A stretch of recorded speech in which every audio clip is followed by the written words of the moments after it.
Sicurezza nelle scuole di Marca, scatta il piano straordinario degli interventi, un'operazione da 60 milioni di euro, interventi in programma in 30 istituti.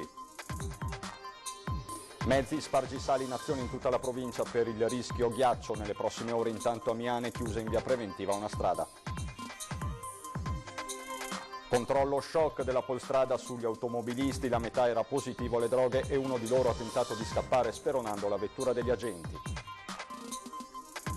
Lunghissime code in tangenziale per l'incidente che ha coinvolto un camion di ghiaia a vuoto. Il conducente ha improvvisamente perso il controllo del mezzo andando a schiantarsi contro il guardrail.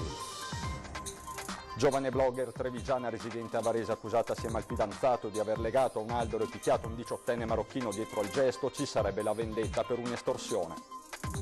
Natale amaro alla tessitura Monti di Maserata, dove si aspetta la decisione del Tribunale sullo stato di insolvenza. Dalle operaie arriva anche un appello a comprare i loro prodotti proprio per le festività. Viaggio tra i presepi della Marca stasera a Varago di Maserata per vedere una natività realizzata da Luciana Lin, un'opera che riempie quasi un'intera stanza della casa. Bentrovati telespettatori di Antenna 3 per l'edizione trevigiana dei nostri telegiornali. In apertura la sicurezza delle scuole, scatta una operazione straordinaria, 60 milioni di euro, 30 gli istituti coinvolti.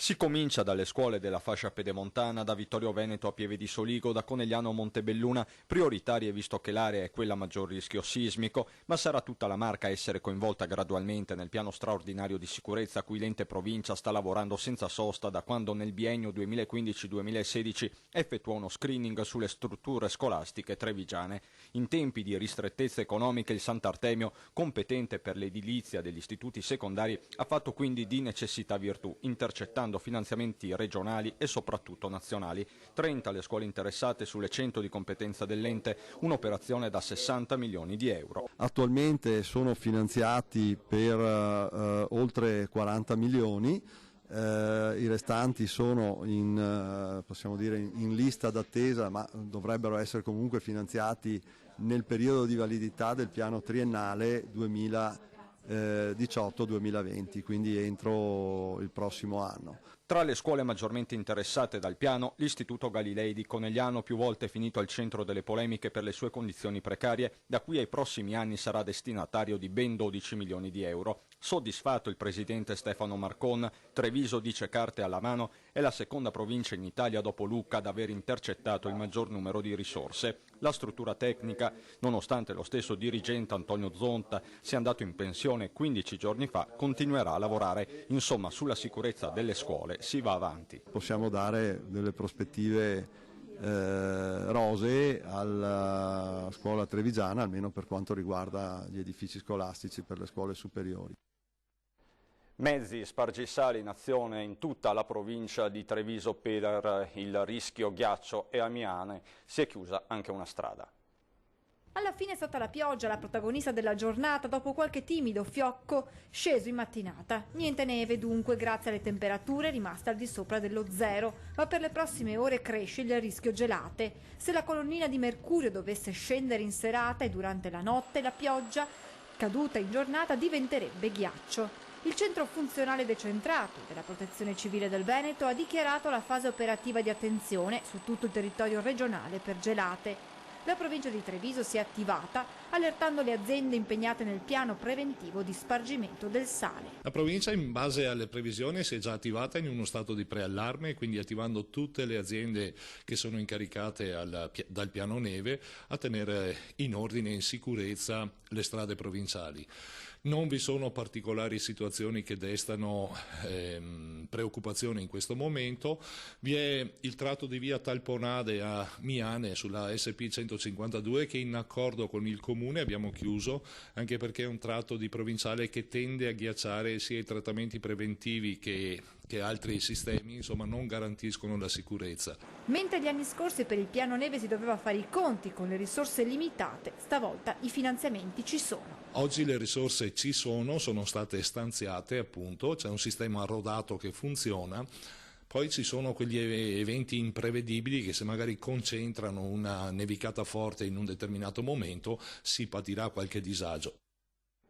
E anche il Comune di Treviso proprio in queste ore ha diramato il piano neve per la stagione invernale 2019-2020. In caso di necessità infatti entreranno in azione 3 autocarri dotati di lame, spazzaneve e spandisale, una task force di 16 operatori oltre a 3 autocarri della protezione civile e 12 volontari. Inoltre grazie a ditte esterne saranno attivi 24 mezzi tra autocarri e trattori dotati di spandisale e lame, spazzaneve, oltre a 4 spazzaneve manuali e 12 operai. Almeno per questo weekend comunque ci sarà una tregua dal maltempo, ma durerà poco. Sentiamo a tal proposito il generale Iannicelli. Dopo il passaggio del sistema perturbato che oggi ha provocato delle precipitazioni anche estese, persistenti e anche abbondanti, dovremmo avere un miglioramento, anche se permarranno correnti umide. Comunque un fine settimana diciamo subito discreto, infatti domani mattina inizialmente forse un po' di foschia, qualche velatura, ma poi il cielo tende ad essere sereno o poco nuvoloso. Per domenica la stessa cosa, inizialmente un po' di foschia, ma poi cielo in prevalenza sereno. Naturalmente purtroppo è solo un intervallo, perché nella seconda parte di domenica avremo un peggioramento, quindi un aumento della copertura che sarà più evidente poi nella giornata di lunedì. Le temperature probabilmente qualcosa sotto lo zero per domani mattina, con i rasserenamenti, quindi intorno allo zero, forse 1 sotto zero, le valori massimi intorno ai 6-7 gradi. Per quanto riguarda le massime dai 7 ai 9 gradi. Ha causato lunghissime code in tangenziale nella tarda mattinata di oggi l'incidente che ha coinvolto un camion di ghiaia a vuoto. Il conducente ha improvvisamente perso il controllo del mezzo andando a schiantarsi contro il guardrail. L'episodio in direzione paese sul cavalcavia all'altezza dell'ospedale Cafoncello. Illeso l'autista, un 36enne di nazionalità romena residente a Trebaseleghe, risultato negativo ai test. Con il mezzo di traverso la circolazione è andata letteralmente in tilt. Nel pomeriggio un altro incidente, stavolta un frontale sul Terraglio poco prima del centro di Mogliano, ha causato altri grossi disagi al traffico, anche perché non è stato semplice soccorrere uno dei feriti, uscito in stato di forte agitazione dall'abitacolo, tanto da gettarsi nel fossato e scagliarsi contro i presenti. È stato poi trasportato al pronto soccorso del Cafoncello. Un automobilista su 4 di quelli controllati dalla Polstrada di Treviso nel 2019 è risultato positivo agli stupefacenti e sabato sera un conducente che cercava di sfuggire al test ha speronato i poliziotti. Droga alla guida di 8 conducenti sottoposti al test sabato sera dagli agenti della Polstrada di Treviso e Vittorio Veneto, in 4 sono risultati positivi. Il laboratorio dell'ULSS di Mestre ha fornito l'esito degli esami tossicologici sugli automobilisti, confermando numeri impressionanti che testimoniano di un uso dilagante di stupefacenti. Sulla droga abbiamo delle percentuali davvero alte, insomma, parliamo di una persona su 4, una persona su 3, una persona su 4 che fanno uso di sostanze stupefacenti nella loro vita privata. Inoltre 3 dei 4 conducenti in questione sono risultati anche in stato di ebbrezza e 3 dei 4 automobilisti avevano assunto droga poco prima, erano quindi alterati alla guida. Ma sono i numeri dell'intero 2019 a raccontare di una vera e propria emergenza. Su 133 guidatori controllati ad aver assunto stupefacenti sono stati 34, quasi 1 su 4. E durante i controlli di sabato lungo la Pontebana, un 35enne trevigiano con un tasso di alcol nel sangue 4 volte oltre il limite e sotto l'effetto di droga non si è fermato all'alte della pattuglia. Il suo tentativo maldestro di sottrarsi al controllo gli ha fatto speronare l'auto della polizia con sirene lampeggianti in funzione e in questo modo, insomma, tra l'altro causando anche ferimento per fortuna lieve degli operatori. Il bilancio complessivo nel suo caso porta a sanzioni che insomma sfiorano i 20.000 euro e i 2 anni di arresto. Obbligo di firma per la blogger 23enne Cristina Bertevello, cresciuta nella Marca prima di trasferirsi in provincia di Varese. Influencer da 600.000 follower su Instagram e cantante di musica trap, è rimasta coinvolta nel pestaggio di un 18enne legato a un albero per estolcergli 800 euro e picchiato. L'aggressore sarebbe il fidanzato della ragazza, che si sarebbe vendicato per un debito non pagato. 4 i giovani destinatari di misure cautelari, tra cui Cristina, con l'obbligo di firma e il fidanzato agli arresti domiciliari. I reati contestati a vario titolo sono rapina, estorsione e minaccia. Ed è un Natale molto amaro alla tessitura Monti di Macerata, dove si aspetta con ansia la decisione del Tribunale di Venezia sullo stato di insolvenza. Dalle operaie però arriva anche un appello ai trevigiani, sentiamolo. Non abbiamo altre scelte perché comunque altrimenti ci sarebbe il fallimento, perciò insomma speriamo che qualcuno si metta una mano nella coscienza e faccia il suo dovere. Sono giorni d'ansia per le lavoratrici della tessitura Monti. Gli occhi sono puntati all'udienza del 18 dicembre, quando il Tribunale di Venezia, competente per materia, deciderà sulla richiesta di stato di insolvenza avanzata dalla proprietà. Le strade sono due: o la dichiarazione di fallimento o l'amministrazione straordinaria. Udienza che è stata anticipata di qualche settimana dopo che è sfumata l'ipotesi di acquisto da parte di un fondo svizzero che tante aspettative aveva alimentato lo scorso mese. Ci credevamo parecchio in questo fondo, anzi pensavamo che fosse la salvezza dell'azienda. Poi è caduto questo, come si può dire, una doccia fredda, purtroppo non è andato in porto e speriamo che con la sentenza del 18 ci siano delle prospettive migliori. Speriamo anche che qualcuno magari possa farsi avanti, visto che comunque la tessitura Monti è un marchio molto riconosciuto nel mercato. Le lavoratrici stanno tenendo duro. Negli ultimi 3 mesi hanno ricevuto il pagamento anticipato solo delle prime 2 settimane di dicembre. Le altre mensilità sono congelate, eppure c'è l'orgoglio per il proprio lavoro, tanto che parte un appello. Come regalo di Natale suggeriamo di regalare una camicia Monti. Venite qua ed acquistate, date una mano. Natale per Monti, ok?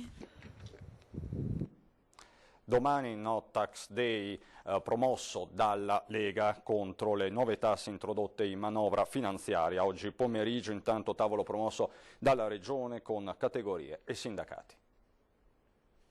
C'è grande preoccupazione di industriali e artigiani per le nuove tasse contenute nella manovra economica, in particolare plastic tax e sugar tax. Per questo nel pomeriggio l'assessore regionale Elena Donazzan ha convocato un tavolo intersettoriale nella sede di Veneto Lavoro, invitando categorie e sindacati.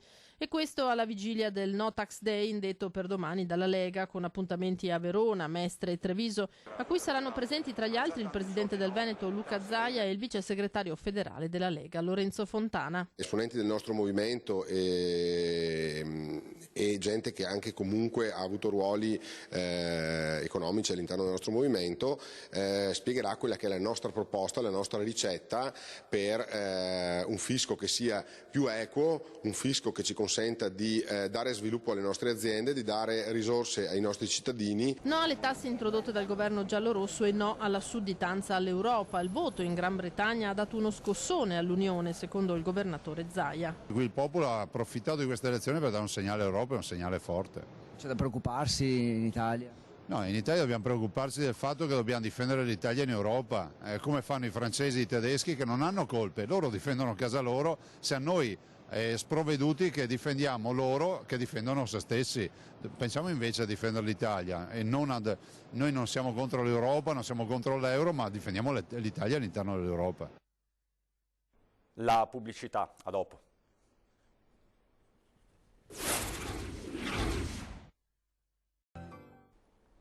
Di nuovo insieme per parlare di solidarietà. Telefono Amico di Treviso fa un bilancio della sua attività di volontariato nel 2018 e lancia un corso di preparazione per nuovi volontari per aumentare le ore di aiuto. 2000 richieste di aiuto arrivate nel 2018 al telefono Amico di Treviso, oltre 1500 le ore che i volontari hanno trascorso cercando di dare una risposta a chi si trovava all'altro capo della cornetta. Uno dei principi dell'organizzazione è quello dell'anonimato, sia per chi chiama sia per chi risponde. Così anche la vicepresidente preferisce non rendere nota la sua identità, essendo lei stessa una volontaria. Ci racconta come la gran parte delle telefonate riguardi persone che si sentono sole, che chiedono di essere ascoltate, come in questo caso. Reclamava proprio con sofferenza nella voce un bisogno di dignità. Lui reclamava: io voglio un po' di dignità nel mio star male, nella mia malattia, nel mio essere così. e questo mi ha commosso. Sono più gli uomini a chiamare, mentre l'età media è compresa tra i 35 e i 55 anni. Si tratta soprattutto di persone che soffrono di un malessere interiore o di disturbi psicologici.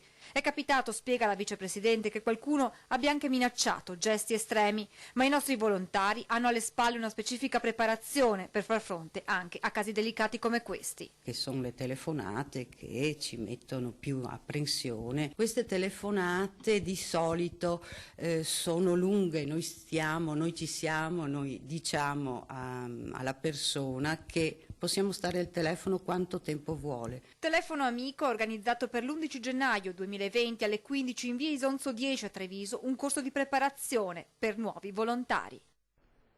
Andiamo adesso a Belluno.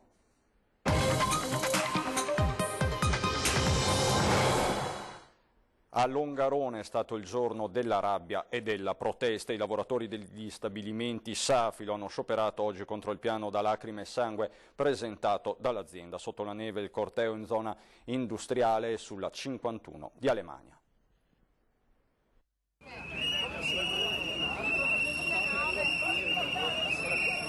In più di 400 oggi hanno deciso di non varcare i cancelli dell'azienda Afae. Il colpo d'occhio ha subito reso l'idea della drammaticità della situazione. Oggi è stato il giorno della rabbia e della protesta dei lavoratori Safilo, sulle teste dei quali da un anno almeno è iniziata a calare la mannaia degli esuberi. Di questi tempi già a fine 2018 i timori per il mancato rinnovo della licenza di Or avevano fatto tremare le vene ai polsi. Sono le 9:30, siamo nella zona industriale di Longarone. Oggi è la grande giornata della manifestazione dei lavoratori di Safilo.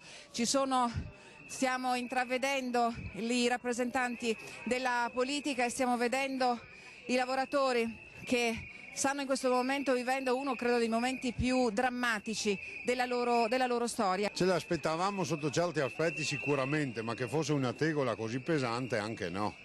Il corteo dei lavoratori sotto una copiosa nevicata si è mosso dalla sede in zona industriale e si è spinto fino sulla 51 di Alemagna. I parlamentari si sono assunti la responsabilità del temporaneo blocco del traffico dopo una mediazione con il dirigente della questura di Belluno. Fianco a fianco con i lavoratori di Safilo, i terzisti artigiani, i colleghi di Luxottica, i volti cupi, i commenti durissimi. È stato un colpo duro. Voglio dire che bisogna stare attenti, mi rivolgo anche a tutte le maestranze, tutti i manager precedenti, attuali e futuri. Questo è un olocausto industriale italiano.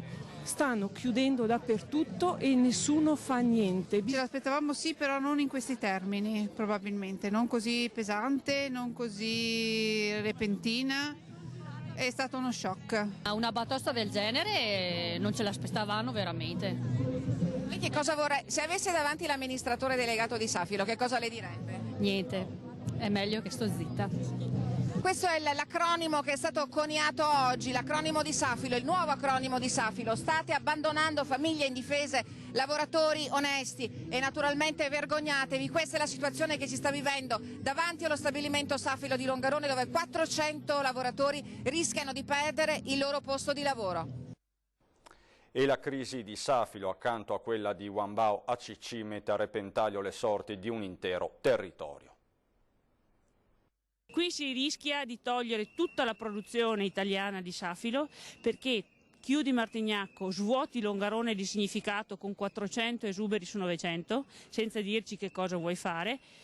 Rischiamo che entro la fine del 2024, quando si chiuderà il piano, la produzione italiana di Safilo non ci sia più. La battaglia è prima di tutto per salvare i lavoratori. Tutti vantano un'esperienza pluridecennale non spendibile sul mercato che chiede sempre di più, ma che soprattutto pretende carte d'identità giovani nel paradosso di una provincia costretta a prendere atto di un inarrestabile tracollo demografico. In provincia di Belluno in questo momento si rischia per davvero di mettere una pietra tombale sul lavoro. Questa è una situazione che non possiamo permetterci, ci stiamo attivando in ogni sede. Il giorno 20 abbiamo un incontro in regione, avremo un incontro in Mise, non ci fermiamo qua, faremo i confronti con l'azienda per convincerla che così non va. Vorremmo che se prendesse atto di questa reazione forte dei lavoratori della Safilo, siamo convinti che possiamo comunque attivare qualsiasi tipo di canale di confronto con l'azienda, con le istituzioni per tentare di dare a questi lavoratori tutte le tutele possibili. La politica è compatta. Ma questa è un'ulteriore crisi dopo quella della CC che stiamo vivendo e quindi credo che questo, subito dopo aver affrontato il momento di emergenza, dobbiamo secondo me aprire veramente un tavolo per il lavoro. Manca una guida e quella guida è la politica industriale che va fatta in questo paese. Qui se ne esce, secondo me, facendo appello alla solidarietà delle altre aziende che in questo distretto siamo. Se noi siamo un distretto non dobbiamo esserlo solo all'esterno, dobbiamo essere anche all'interno. Mercoledì incontrerò ancora l'amministratore delegato di Safilo anche per capire quali sono i reparti poi che verranno chiusi, perché sinceramente buttare lì un 400 esuberi senza poi sapere bene di chi si tratta, chi toccherà, è anche un po' troppo superficiale, quindi mi auguro veramente di riuscire a capire meglio e capire meglio quali sono le strade da percorrere per trovare delle soluzioni. Tracollo demografico in provincia di Belluno entro i prossimi 4 anni. Le stime dicono che gli abitanti scenderanno sotto la soglia dei 200.000, a dirlo i dati statistici elaborati dall'ente provincia sulla base dei rapporti Istat che il presidente Padrin ha portato al ministro Boccia martedì scorso. Urgono azioni mirate e fattibili, dice Padrin, in vista dell'assemblea dei sindaci convocata per martedì prossimo e dove si parlerà di infrastrutture e di banda larga. Un arresto e una denuncia a piede libero al termine di un'operazione congiunta antibracconaggio nel territorio del Parco Nazionale delle Dolomiti Bellunesi. Carabinieri forestali e Polizia Provinciale hanno colto in flagranza di reato 2 agordini nei confronti dei quali sono stati contestati i reati di introduzione di armi all'interno del parco, esercizio venatorio e uccisione di animali all'interno di aree protette. Nello zaino di uno dei 2 è stata trovata la testa di una femmina di camoscio fresca dell'età apparente di 18 anni appena scuoiata. E questa sera alle 20:10 con Nicola Zanetti in studio ci saranno Alessandro Manera, assessore all'ambiente del Comune di Treviso, e Simone Scarabel, consigliere regionale del Movimento 5 Stelle. Si parlerà del caso aeroporto di Treviso. E anche quest'anno torna la rubrica Il vostro presepe. Potete vedere in sovrimpressione i numeri e la mail a cui potete inviarci le immagini della vostra natività. Se non potete riprendere o inviarci delle foto o dei video, contattateci e verremo noi da voi. E prosegue quindi il nostro viaggio tra i presepi della Marca, questa sera a Varago di Maserada dalla signora Luciana Lin, che ha riempito un'intera stanza proprio con il suo presepe, e con queste immagini ci lasciamo. Dopo di noi il meteo. Buona serata.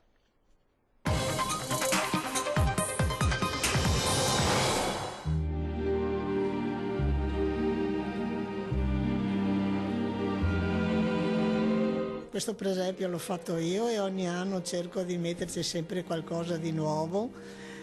Tanti mi dicono che ho tempo da perdere, però a me è una cosa che piace. I'll be home for Christmas. You can plan on me. Please have snow and mistletoe and presents on the tree. E vi auguro tutti delle buone feste e auguri. Christmas Eve will find me where the love light gleams. I'll be home for Christmas if only in my dream.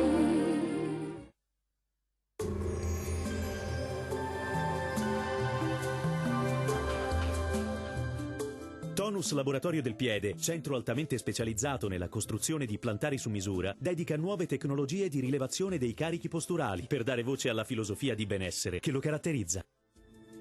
Bentrovati al meteo. Torna il bel tempo sul nostro territorio, sarà un weekend infatti all'insegna della stabilità. Vediamo il dettaglio di sabato 14 dicembre. Sul Veneto ampio soleggiamento ovunque, cielo sereno o al massimo velato. Non si esclude qualche foschia o nebbia sulle pianure al mattino, ma in rapido dissolvimento. Vediamo anche le temperature minime tra -4 e 2 gradi, valori massimi compresi invece tra 7 e 8 gradi circa. Stessa situazione anche sul Friuli Venezia Giulia, con tanto sole su tutti i settori e cielo anche qui al massimo velato. Temperature minime tra 1 e 6 gradi, massime comprese invece tra 8 e 11 gradi circa. Non cambia di molto la situazione sul Trentino Alto Adige, dove avremo locali nevicate fino al piano sui confini alpini, soleggiato invece altrove. Temperature minime sotto zero, massime tra 10 e 11 gradi. Bene, dal meteo di Antena 3 per ora è tutto. Grazie per l'attenzione e arrivederci.